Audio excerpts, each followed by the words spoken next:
Sur les 64 chantiers des JO 2024, le Grand Palais fait partie des 48 toujours en cours. Sous la célèbre verrière, il reste encore beaucoup à faire.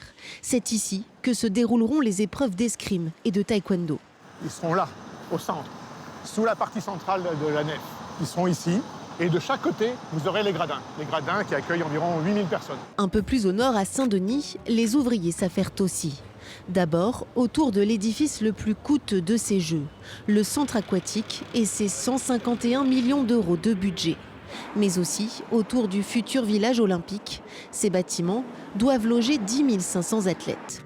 90% des travaux devraient être bouclés d'ici la fin de l'année selon la Société de livraison des ouvrages olympiques. Exception faite du chantier de l'Arena qui a 3 mois de retard. Il reste des défis donc, mais aucune raison de s'inquiéter pour autant. On va trouver des solutions, oui il y a des critiques, oui il y a des défis ici ou là, mais c'est normal, il y en aura encore d'autres.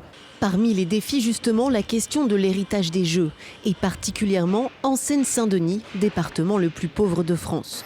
Le village des athlètes doit être transformé à l'issue des Jeux en logements et bureaux. Malgré les promesses, certains restent sceptiques. Différents articles de presse qui mettent en avant qu'on serait autour de 7 000 ou 8 000 euros du mètre carré. Il y a une volonté d'éloigner les classes populaires d'un quartier comme Carrefour-Pleyel qui est en train de se gentrifier et qui préfigure de ce que va devenir Saint-Denis plus tard, malheureusement.